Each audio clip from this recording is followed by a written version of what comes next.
धन्यवाद, धन्यवाद, धन्यवाद, धन्यवाद।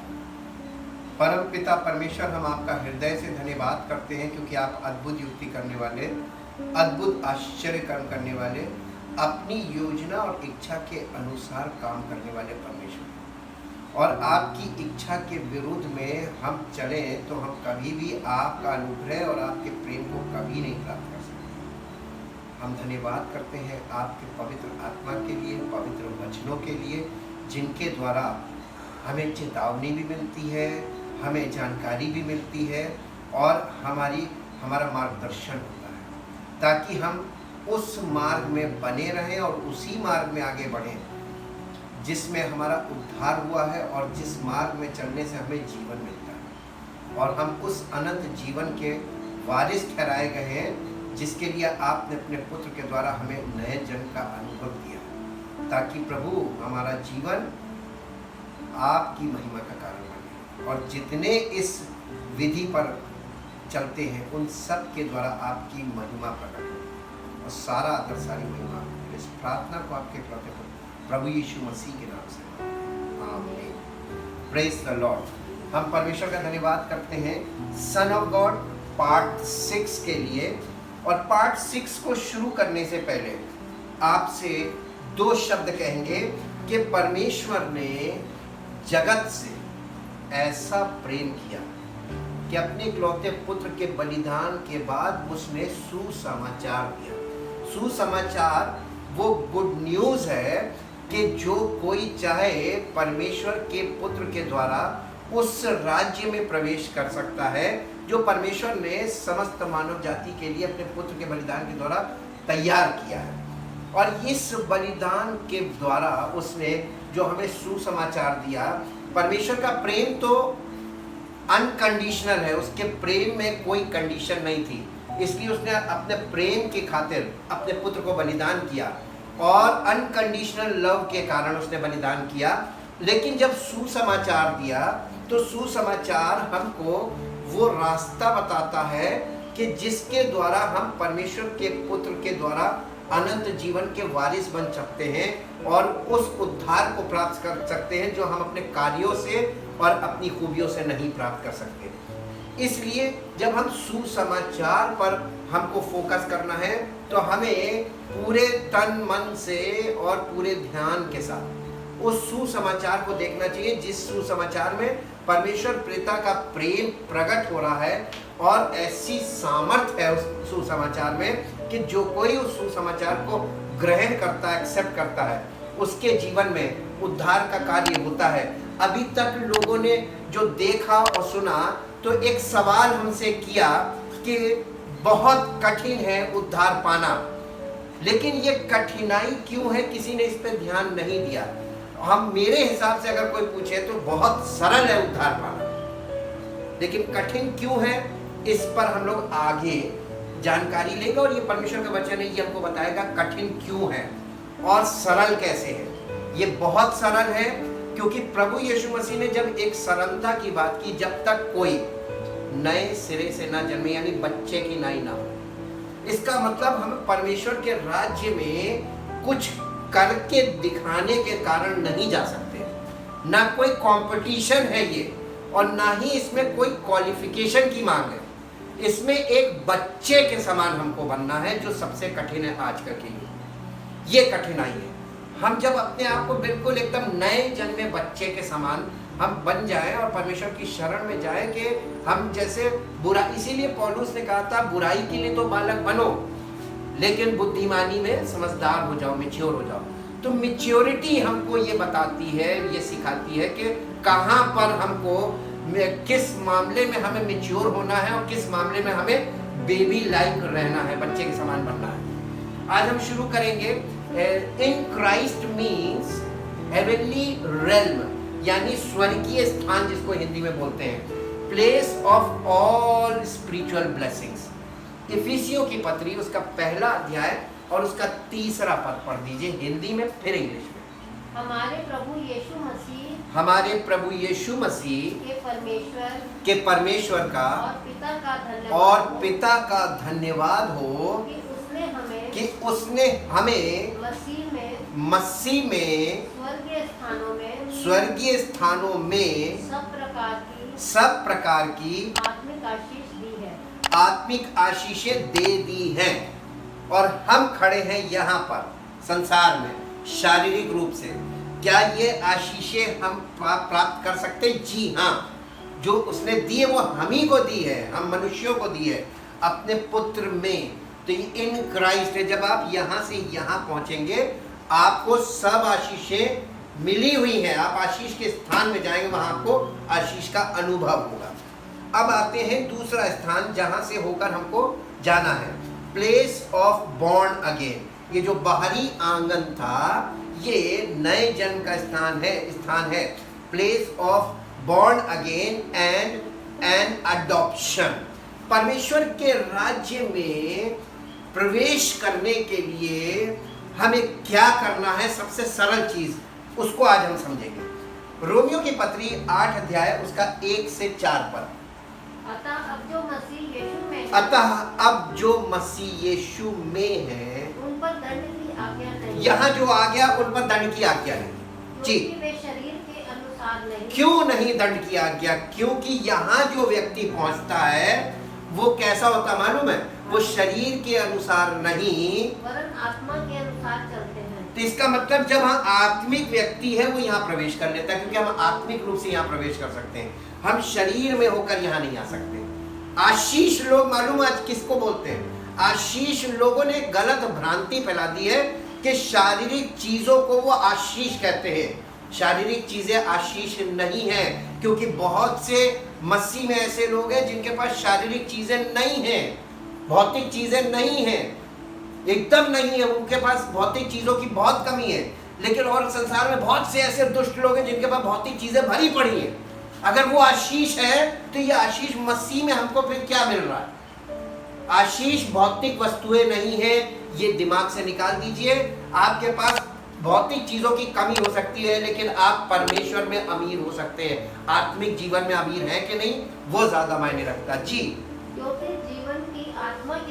क्योंकि जीवन की आत्मा की व्यवस्था ने मसीह यीशु में मुझे पाप की और मृत्यु की व्यवस्था से स्वतंत्र कर दिया। देखिए मसीह में यहाँ पर हमको क्या किया? पाप की व्यवस्था से और मृत्यु की व्यवस्था से, जो शारीरिक व्यवस्था थी उससे हमें यहाँ पर स्वतंत्र किया गया। इसी को रीजनरेशन बोलते हैं, नया जन्म बोलते हैं जी। क्योंकि जो काम व्यवस्था शरीर के कारण दुर्बल होकर ना कर सकी, उसको परमेश्वर इस काम को किसने किया? कैसे किया? अपने इकलौते पुत्र के द्वारा। आगे पढ़ दीजिए।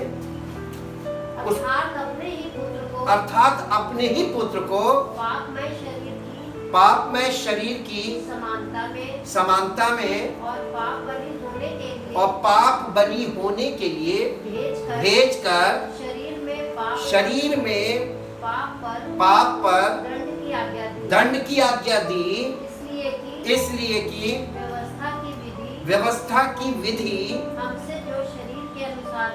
हम में जो शरीर के अनुसार नहीं वरन आत्मा के अनुसार चलते हैं पूरी की जाए। तो इस काम को पूरा किसने किया?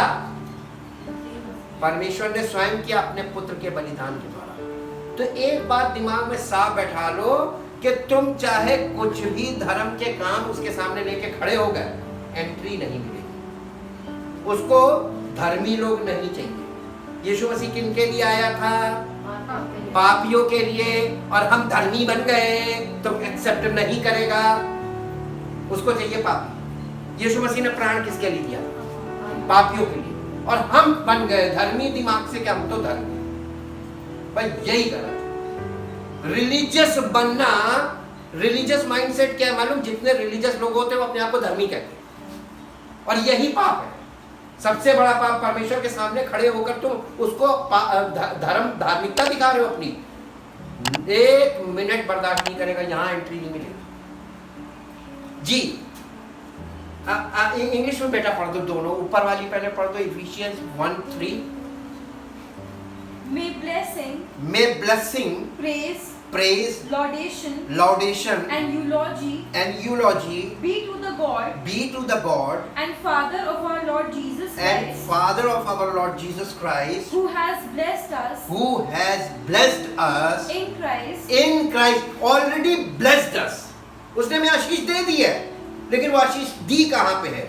In Christ. और हम कहाँ हैं आज? हम संसार में जीवन बिता रहे हैं, शारीरिक रूप से जीवन बिता रहे हैं। अरे इतनी दुआएं कर रहे हैं लोग, आशीषें मांग रहे हैं, और उसने दे दी है, तो अब तुम क्या मांग रहे हो? इसीलिए लिखा है, यीशु मसीह के विषय में लिखा है, वो कंगाल हो गया ताकि तुम अमीर हो जाओ। आज वो कंगाल है, हम अमीर हैं, लेकिन हम कंगाल बने हुए क्योंकि हम उस अमीरी तक पहुंच ही नहीं पा रहे। क्यों? क्योंकि हम सही ऑथराइज्ड वे नहीं पकड़ रहे हैं। सच्चे सुसमाचार जो स्टेप्स बताए गए, उसके बिना कोई यहाँ तक नहीं पहुंचेगा। ये समझने की चीज है जी। With every spiritual blessing, वो उसने he is already blessed us with every spiritual blessings given by the Holy Spirit in the heavenly realm. In the heavenly realm. कहाँ पर? Heavenly realm कहाँ है? In Christ. यहाँ पर सब प्रकार की आत्मिक आशीषें ऑलरेडी है। कहाँ पर? यहाँ पर। हम कहाँ हैं? हम ये नक्शे से ये देख सकते हैं कि आज हम कहाँ खड़े हैं in the world. Physically we are standing physically in the world जी। अब उसका वो दूसरा पढ़ दो बेटा, Romans. Therefore, there is now no condemnation, no adjudging guilty of wrong, for those who are in Christ Jesus, who live and walk not after the dictates of the flesh, but after the dictates of the Spirit. For the law of the Spirit of life, which is in Christ Jesus, the law of our new being has freed me from the law of new being का मतलब होता है born again, हमारा नया हो जाना, परमेश्वर की आत्मा के द्वारा नया जन्म प्राप्त कर लेना जी। has freed me from the law of sin and of death. For God has done what the law could not do, its power being weakened by the flesh, the entire nature of man without the Holy Spirit, sending his own son in the guise of sinful flesh as an offering for sin. God condemned sin in the flesh, subdued, overcame, deprived it of its power over all who accept that sacrifice. Overall यानी इसकी वो सामर्थ्य जो यहाँ पर यीशु मसीह ने वो उस पर दंड की आज्ञा दी, पाप पर दंड की आज्ञा, और उस दंड को उसने उठाया ताकि उस परमेश्वर की सामर्थ्य उसके द्वारा उन सब लोगों के जीवन में प्रकट हो जी। Who accept that sacrifice, जितने लोग इस बलिदान को स्वीकार करें, उन पर परमेश्वर की ऐसी सामर्थ प्रकट हो कि वो नए जन्म प्राप्त करें, वो नए हो जाए, नए मनुष्य बन जाए जी। So that the righteous and just requirement of the law might be fully met in us who live and move not in the ways of the flesh, not in the ways of the flesh, but in the ways of the Spirit, our lives governed not by the standards and according to the dictates of the flesh, but controlled by the Holy Spirit.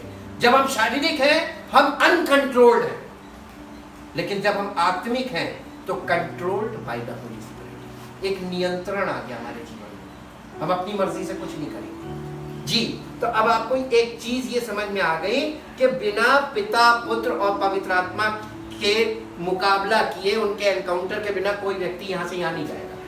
अब हम आपको common sense के एक बहुत सरल जवाब देते हैं कि परमेश्वर के राज्य में प्रवेश करना बहुत सरल है। क्यों? ध्यान से सुनो। किसी व्यक्ति के परिवार में उसकी संपत्ति का वारिस बनने के लिए क्या कंडीशन है? सांसारिक तौर पे बता दें। उसके परिवार में जन्म ले हो तो जन्म अपनी मर्जी से कोई ले नहीं सकता है। दूसरा तरीका, आपको वारिस बने वो गोद ले ले। Very good. There are two ways. या तो उसमें जन्म ले, और ये पॉसिबल नहीं है कि कोई व्यक्ति जन्म अपनी इच्छा से कहीं ले सके। जन्म तो परमेश्वर की इच्छा से जहां आपका हुआ वहीं होगा। लेकिन आपको अगर लगता है कि ये व्यक्ति इतना अमीर है, अगर ये मुझे गोद ले ले तो मैं इसका वारिस बन जाऊंगा, तो there is only way to receive the kingdom is adoption. कोई आपको गोद ले ले, अडॉप्ट कर ले। ये नया जन्म परमेश्वर की ओर से इसलिए होता है क्योंकि परमेश्वर हमको अडॉप्ट कर रहा है। तो अडॉप्शन उसकी तरफ से होता है, जो बच्चे को अडॉप्ट करने वाली पार्टी है वो अडॉप्ट करती है। बच्चा थोड़ी ना किसी को, अपने माता पिता को अडॉप्ट करेगा। तो परमेश्वर ने हम लोगों को अडॉप्ट किया by the sacrifice of his only son. जो उस पर बिलीव करते, इसीलिए लिखा नए जन्मे बच्चे के समान। एक 80 साल का आदमी आत्मिक तौर पर जब परमेश्वर उसको अडॉप्ट करता है तो परमेश्वर कहता है तुम अपना सारा अनुभव और अपनी सारी काबिलियत फेंक दो, और इस पुत्र के बलिदान पर अगर विश्वास कर लो तो मैं तुम्हें अडॉप्ट कर लूंगा। The condition of adoption is from adopter. जो अडॉप्ट करेगा उसकी कंडीशन लागू होगी, तभी आप अडॉप्ट होंगे। तो सरल है कि कठिन है? बिल्कुल सरल है। आपको एकदम अपनी सारी काबिलियत, अपनी सारी खूबियां और अपनी सारी चीजें, जो अनुभव आपके भरा हुआ है, जो नॉलेज आपके पास भरी हुई है, उन सब चीजों को गेट के बाहर रखो और एक बच्चे के समान एकदम जीरो बन के जाओ। प्रभु हम इस लायक नहीं, आपके पुत्र के बलिदान के द्वारा हम उद्धार तो पा सकते हैं, लेकिन फिर भी हम इस लायक नहीं। We are not able to receive. उसका नाम लेने के लायक नहीं है, पापी है। तो ये इस बात को एक्सेप्ट करना कि हम पापी हैं और हम इस लायक नहीं है, अपनी सारी जो लायकपना है उसको एक किनारे रखो। अब देखिए, अब यहाँ पर इसमें एंट्री करते हैं। यहाँ पर दो प्रकार के मिनिस्ट्रेशन चल रहे हैं। सेवकाई, सेवक दो प्रकार के हैं। इसी बात पर यीशु मसीह बल दे रहा था। उसने दूसरा कुरिन्थियों 3 अध्याय उसका 4 से 6 पद पढ़िए, पहले हिंदी फिर इंग्लिश। दूसरा कुरिन्थियों 3 अध्याय 4 से 6। हम मसीह के द्वारा परमेश्वर पर ऐसा ही भरोसा रखते हम मसीह के द्वारा परमेश्वर पर ऐसा ही भरोसा रखते हैं, ये नहीं कि हम अपने आप से किसी योग्य हैं। जो मसीह के सेवक हैं उन्हें ये सच्चाई मालूम है कि हम अपनी योग्यता से यहाँ नहीं आए हैं। हम अपने आप से कोई योग्य नहीं। हम परमेश्वर के वचन को भी अपनी योग्यता से कभी अंडरस्टैंड नहीं कर सकते। We can not interpret the word of God, the word of truth, यानी New Testament word of truth है, इन्हें इंटरप्रेट भी नहीं कर सकते, इतने हम अयोग्य हैं। तो हम यहाँ से यहाँ आए हैं परमेश्वर के द्वारा, और पवित्र आत्मा का अभिषेक ऐसा हुआ है, और यीशु मसीह जो परमेश्वर का वचन था, जो देहधारी हुआ था, उसकी संगति में आकर हमको परमेश्वर की सच्चाई मिली। जी आगे पढ़िए। कि अपनी ओर से किसी बात का विचार कर सके, पर हमारी योग्यता तो परमेश्वर की ओर से है, जिसने हमें नई वाचा के सेवक होने के योग्य भी किया। अब देखिए यहाँ पे दो सेवकों की बात की जा रही है, एक शब्द के सेवक दूसरे आत्मा के सेवक। और ये दो सेक्शन है। यहां पर शब्द के सेवक नहीं पहुंच सकते। यहां जो खड़े हुए ये उद्धार पाए हुए लोग, ये अंदर से बाहर आते हैं, जो मसीह में है, उन्हीं का काम है। ये आत्मा के सेवक है। नई वाचा के सेवक मतलब पवित्र आत्मा के द्वारा काम करने वाले, जिनके द्वारा पवित्र आत्मा काम करता था, जैसे मसीह के चेले। ये है सब आत्मा के सेवक। दूसरे हैं शब्द के सेवक, वो यहाँ खड़े हुए संसार में। इनके पास रिटन वर्ड है ना, ये शब्द है। हम कहते नहीं आप इसको पढ़ते तो भाषा पढ़ते हैं, यही भाषा, ये शब्द लेकर वो लोगों के पास पास जा रहे हैं और लोगों को अपने तरीके से सुना रहे हैं। किसकी नुकसान जा रहा है? जो इनके चक्कर में पड़ेगा गया। और इनके तो ऐसे भक्त हैं, जिंदगी में अनुभव करके देखिए। Observation, see these things by observation. आप अनुभव से देखिए तो आपको पता चलेगा कि क्या हालत है।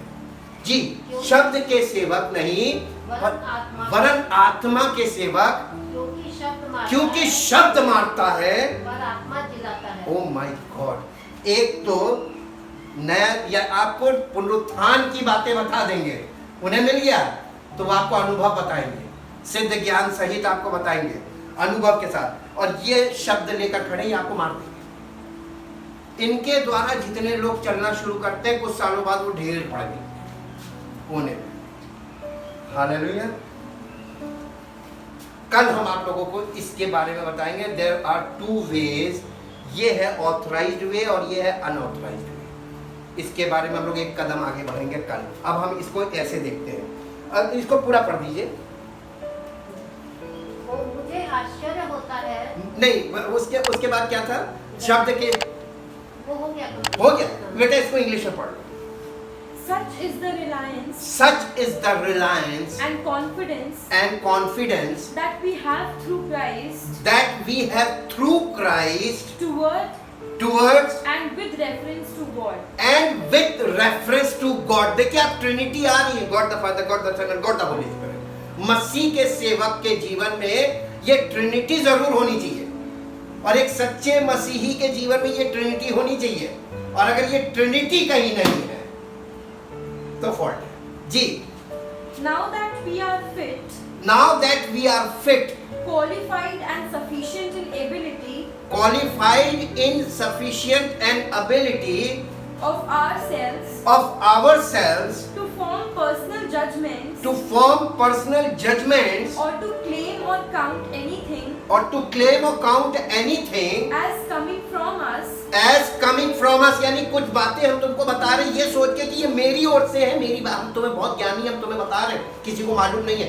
ये नहीं है। मसीह के सेवक ये नहीं कभी करते। मसीह के सेवक हम अपनी ओर से कुछ बता ही नहीं रहे। हमें तो किसी की तारीफ भी नहीं चाहिए। तारीफ उसकी करो जिसकी बातें हम तुम्हें बता रहे हैं।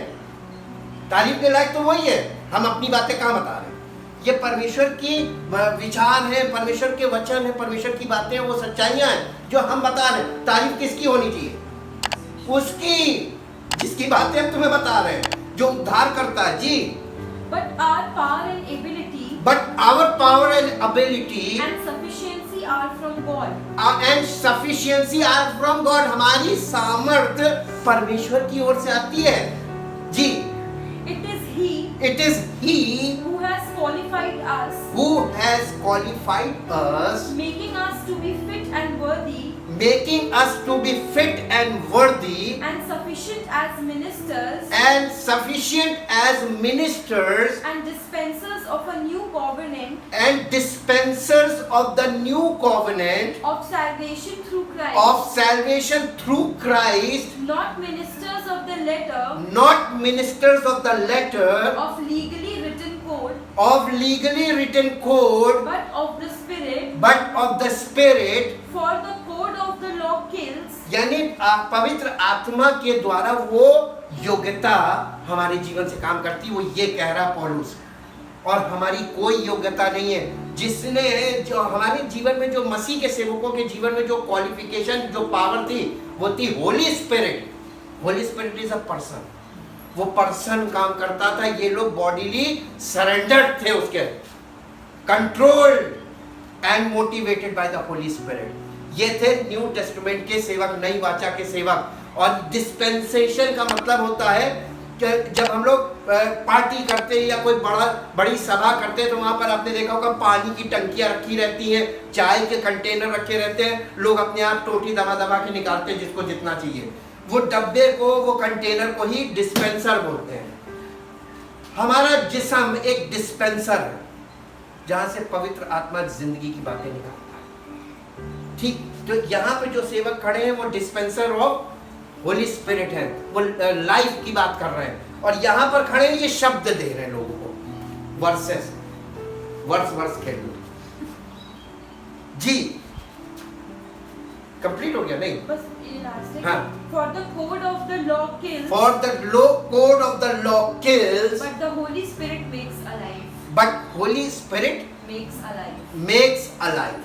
पवित्र आत्मा के द्वारा जब हमारे जीवन में वचन आता है तो उससे जीवन आता है, पुनरुत्थान आता है। लेकिन जब कोई शब्दों का प्रचार करता है खड़े होके तो वो शब्द मारते हैं, क्योंकि व्यवस्था का प्रचार शब्दों में किया जाता था, व्यवस्था सुनाई जाती थी। और व्यवस्था, हमने आपको इसका निचोड़ बताया कि व्यवस्था के अनुसार प्रायः सब मनुष्य जाति मृत्यु का, उनको मृत्यु दंड दिया जा चुका है। तो जिसको मृत्यु दंड मिला है उसको तुम खड़े होके मृत्यु की बातें बताओगे तो उसको क्या मिलेगा? और तमाम क्रियाएं बताने लगते, ये करिए, ये करिए, ये करिए, ऐसे कीजिए, ऐसे कीजिए। अब गलातियों की पत्री में आ जाइए।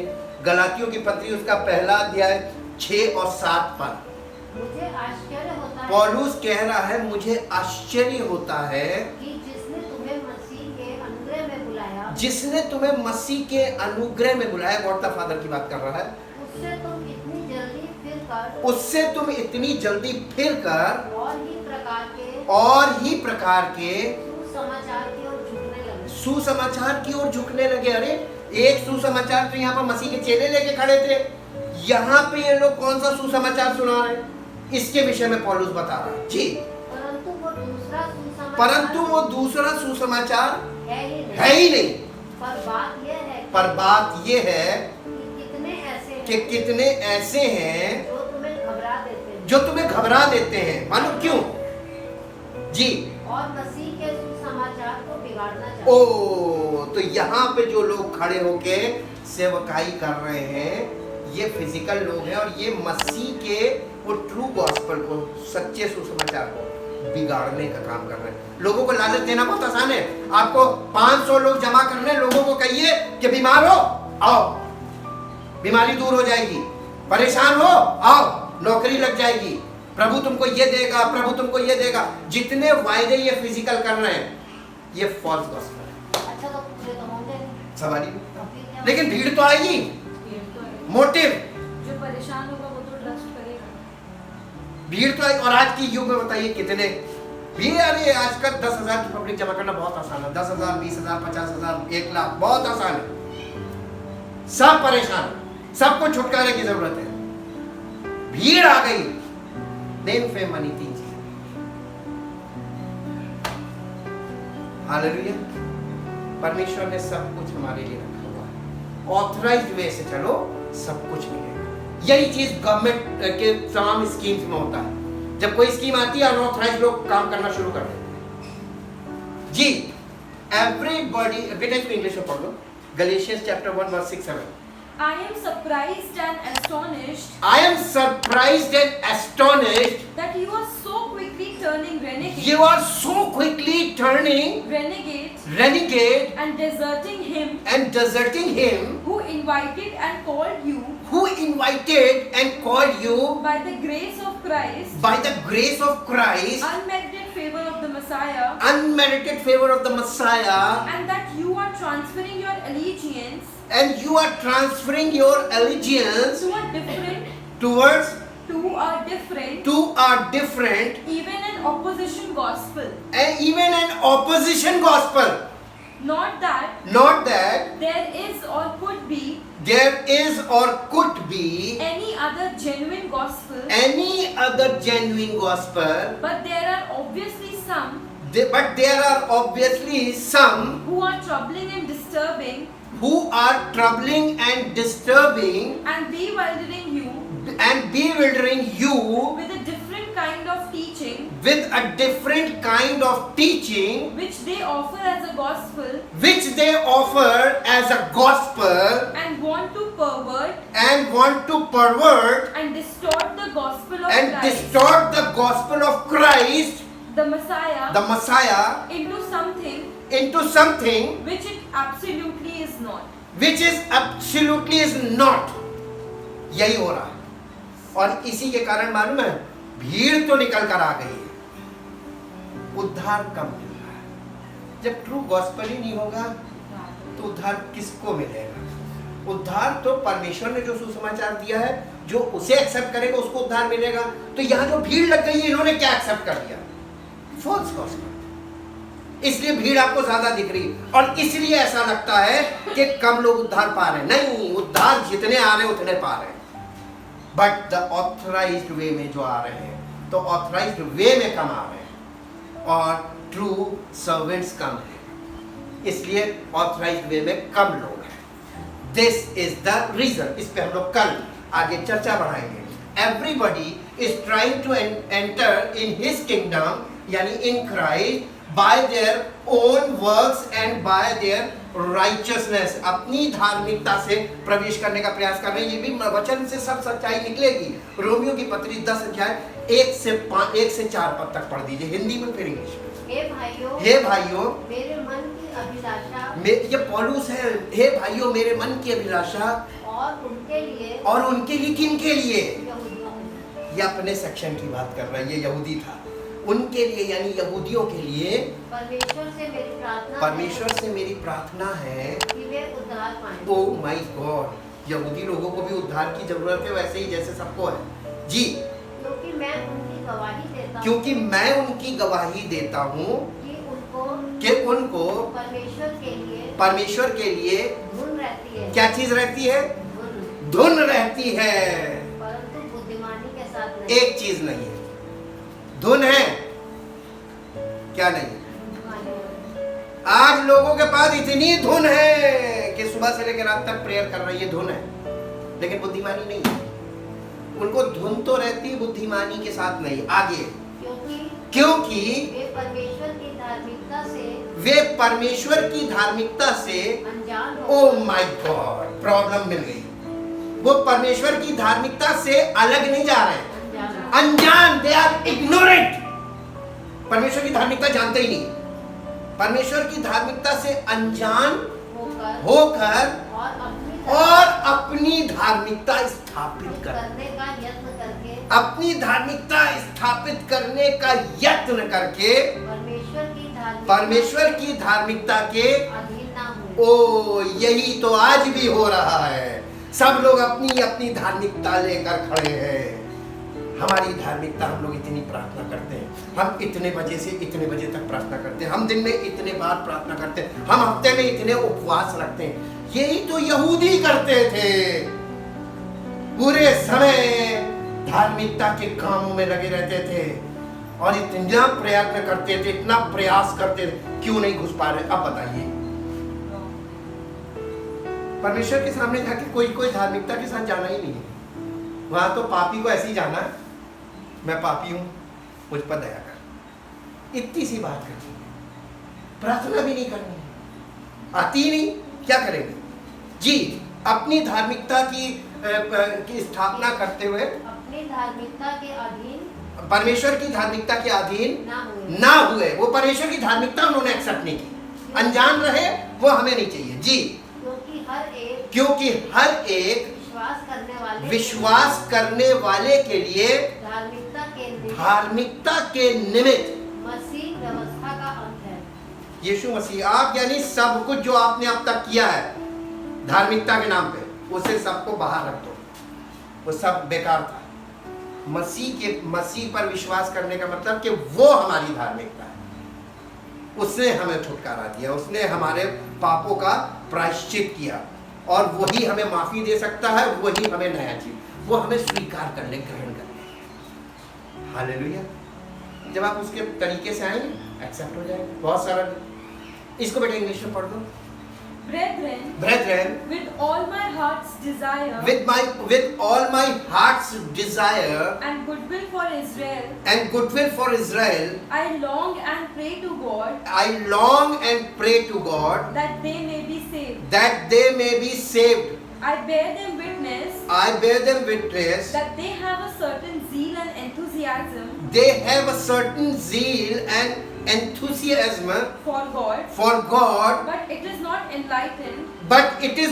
enlightened and according to the correct and vital knowledge. ये कमी है आज भी जी। For being ignorant of of the righteousness that God ascribes, which makes one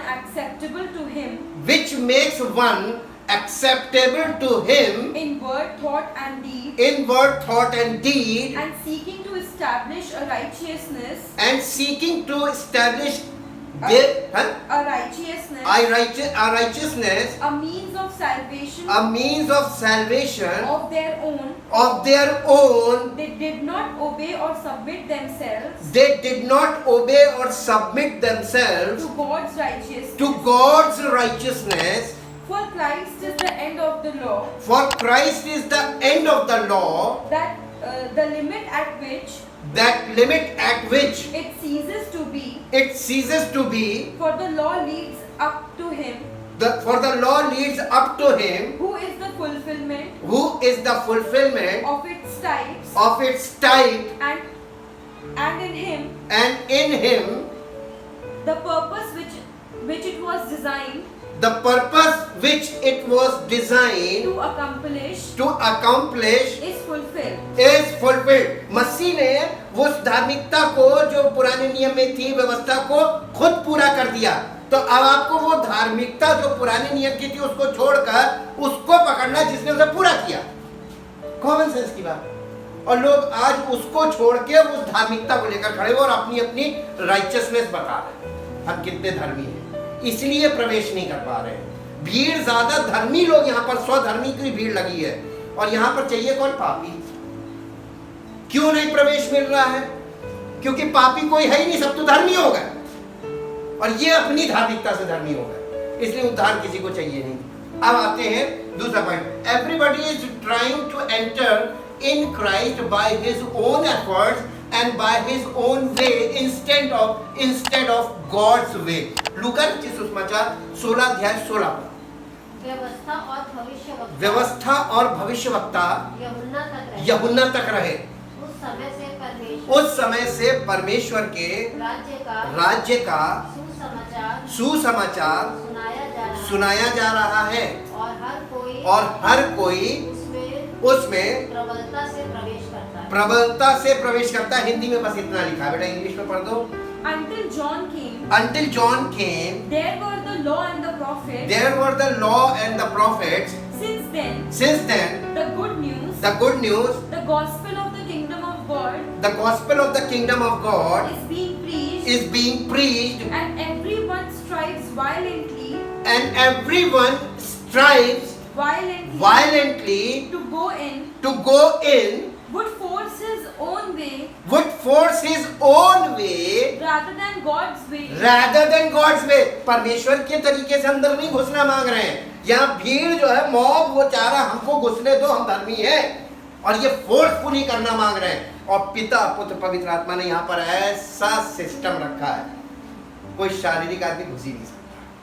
तो यहाँ पे भीड़ तो आपको दिखेगी, लेकिन परमेश्वर के राज्य में कोई नहीं। You can see, अब आप ऑब्जर्वेशन से देखिए, कोई परमेश्वर का स्वभाव दिखा किसी के जीवन में वो चीज दिखी जो यीशु मसीह के चेलों में थी? इसका मतलब कोई नहीं है, सब फर्जी भीड़ है जी। अब आते हैं कि अब देखिए इतना क्लियर हो गया। अब इसके बाद हम पढ़ते हैं, how can a man be justified by God. परमेश्वर के द्वारा हम धर्मी कैसे घोषित किए जा सकते हैं? जस्टिफाइड का मतलब परमेश्वर हमें धर्मी ठहरा है। हमने अपने आप को धर्मी घोषित कर लिया तो परमेश्वर हमको पापी ही मानेगा। पूछिए क्यों? क्योंकि जब हम परमेश्वर के सामने समस्त मानव जाति पापी है।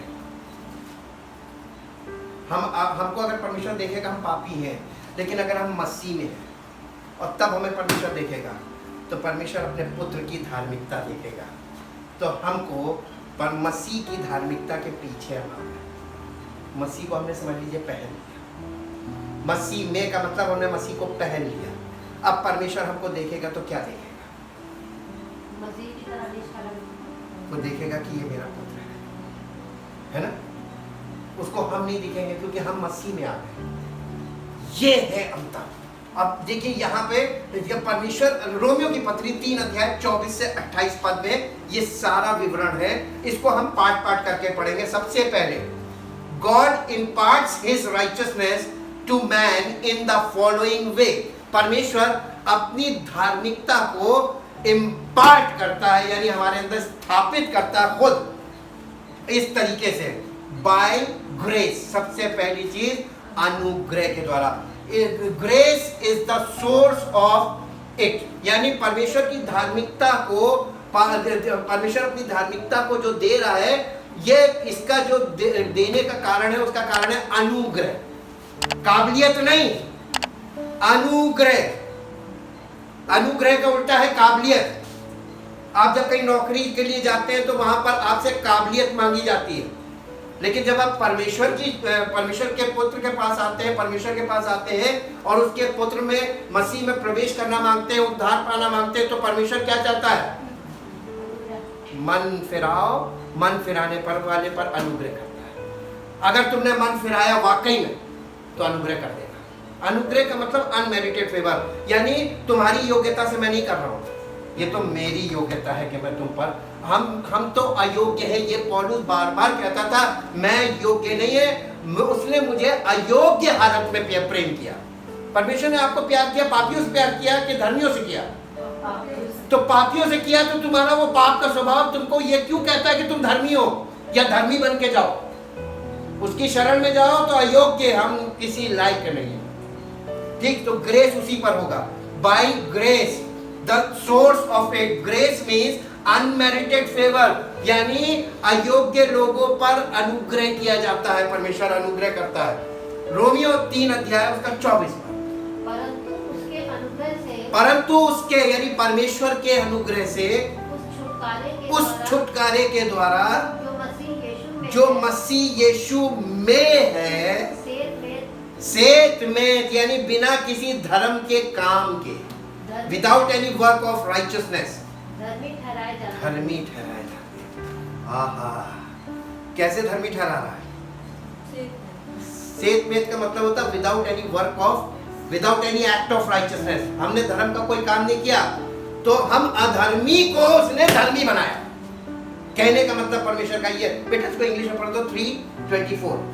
All are justified. All are justified. And made upright. And made upright. Made बनाए जाते upright. And in right standing with And God. in right standing with God. Freely and gratuitously. Freely and gratuitously. By His grace. By His grace. His unmerited favor. His unmerited favor. And mercy. And mercy.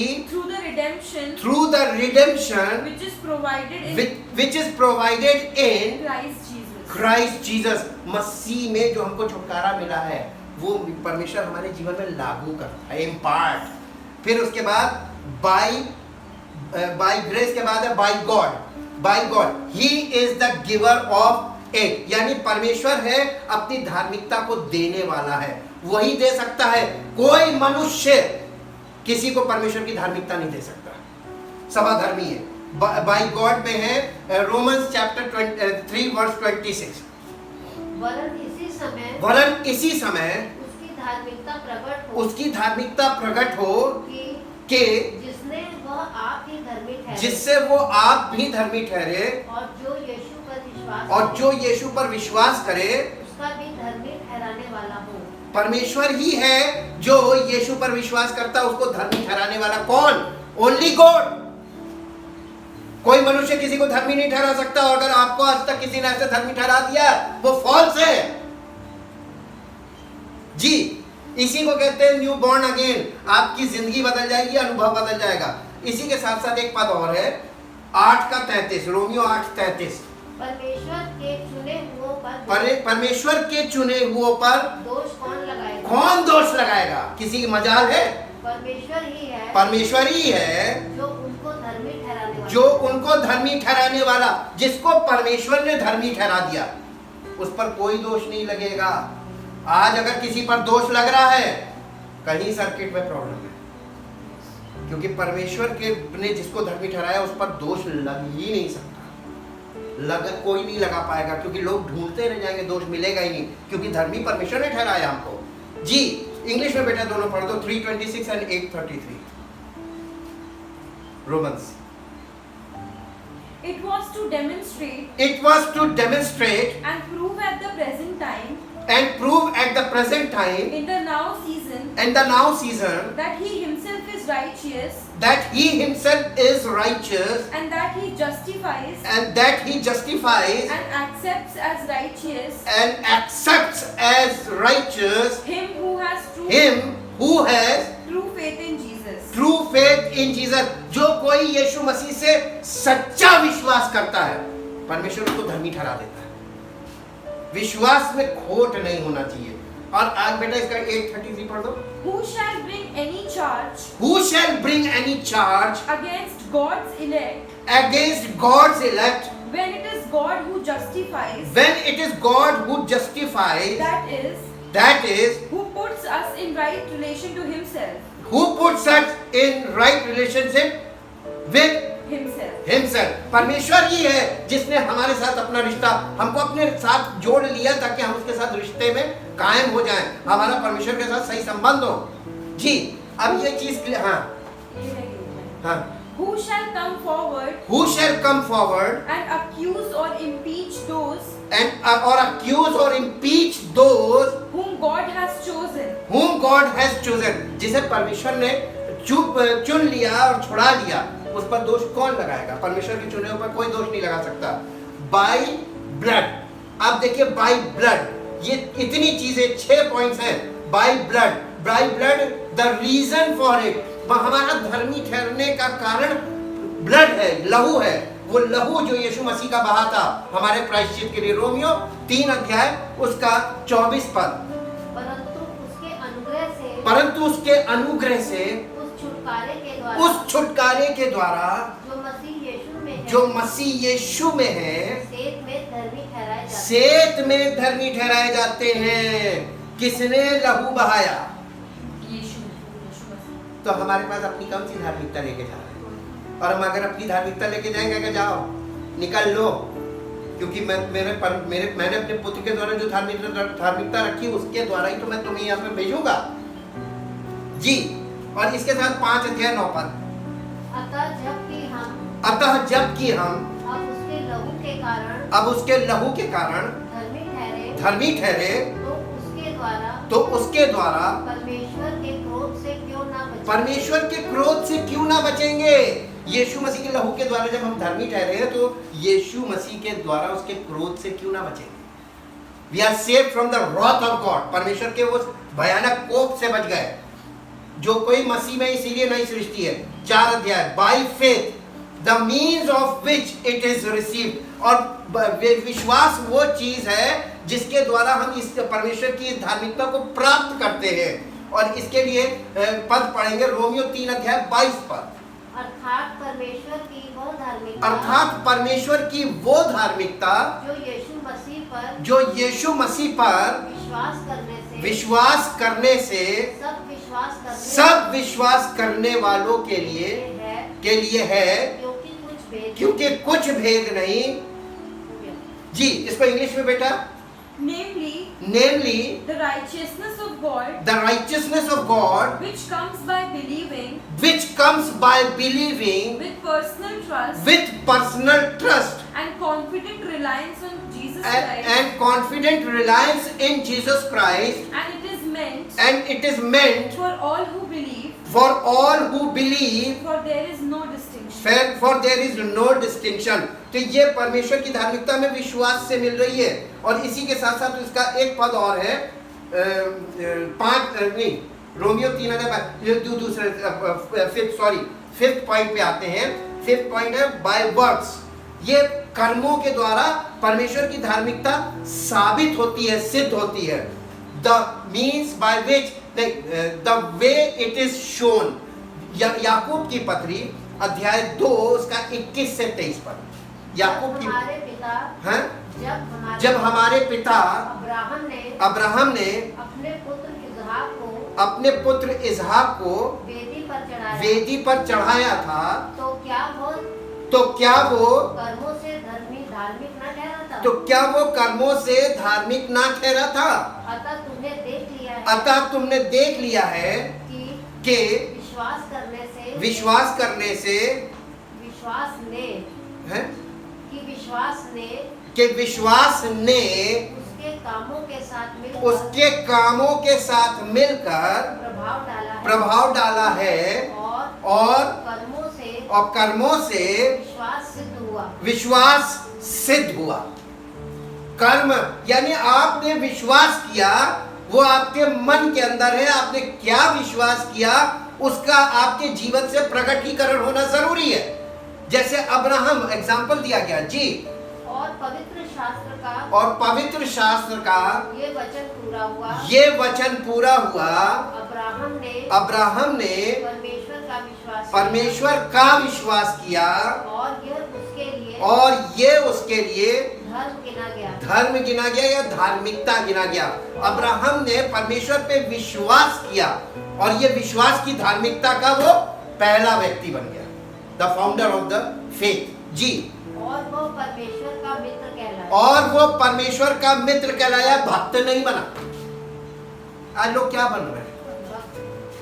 तो वो भक्त बनाने नहीं आए थे। यीशु मसीह तो अपने चेलों से भी कहता था, यूहन्ना 15 उसने कहा कि मैंने तुम्हें मित्र कहा है और मित्र को सब बातें बता रहा हूं। यीशु मसीह के साथ क्या संबंध है? भक्त का कोई संबंध नहीं है। यीशु मसीह भक्त नहीं रखता, वो हमेशा मित्र बनाता है। सच्ची धार्मिकता परमेश्वर के मित्र बनाने वाली है जी। और इसी बेटे इसको इंग्लिश में पढ़ दो। Was not our forefather Abraham shown to be justified, made acceptable to God by his works when he brought to the altar as an offering his own son Isaac. You see that his faith was cooperating with his works, and his faith was completed and reached its supreme expression when he implemented it by good works. And so the scripture was fulfilled that says Abraham believed in, adhered to, trusted in and relied on God, and this was accounted to him as righteousness, as conformity to God's will in thought and deed, and he was called God's friend. यहाँ से यहाँ तक आने के लिए हमको परमेश्वर की धार्मिकता की जरूरत है, जो विश्वास से धार्मिकता शुरू होती है। परमेश्वर के काम पर विश्वास करना, परमेश्वर के पुत्र पर विश्वास करना, परमेश्वर के प्रेम पर विश्वास करना। अपनी धार्मिकता को बाहर रख दीजिए, वो कुछ नहीं है, मैंने चिथड़े समान जी। अब इसके बाद आते हैं फाइनल छठे पॉइंट पे, by experience the blessings that we enjoy from it. जब आप यहाँ आ जाएंगे तो आप ब्लेसिंग्स को एंजॉय करेंगे, ये आपका अनुभव होगा। रोमियो की पत्री 5 अध्याय 1 से 4 पद तक। अतः जब हम विश्वास से धर्मी ठहरे तो अपने प्रभु यीशु मसीह के द्वारा परमेश्वर के साथ आप क्या रखें कि हम अपनी धार्मिकता में लगे रहें। सुबह से लेकर रात तक दुआ प्रार्थना। परमेश्वर के साथ मेल रखो। मेल रखने का मतलब मालूम क्या है? पवित्र आत्मा की अगुवाई में जीवन व्यतीत करना, आज्ञाकारी बनना जी। मेल रखें जिसके द्वारा विश्वास के कारण अनुग्रह तक जिसमें हम बने हैं हमारी पहुंच भी हुई और परमेश्वर की महिमा की आशा पर घमंड करें। केवल यही नहीं वरन हम क्लेशों में भी घमंड करें। ये जानकर कि क्लेश से धीरज और धीरज से खरा निकलना और खरा निकलने से आशा उत्पन्न होती है। बेटा इसको इंग्लिश में। Therefore, since we are justified, since we have justified, acquitted, declared righteous, and given a right standing with God, through faith, let us grasp the fact that we have the peace of reconciliation, to hold and to enjoy peace with God through our Lord Jesus Christ, the Messiah, the Anointed One. Through him also, we have our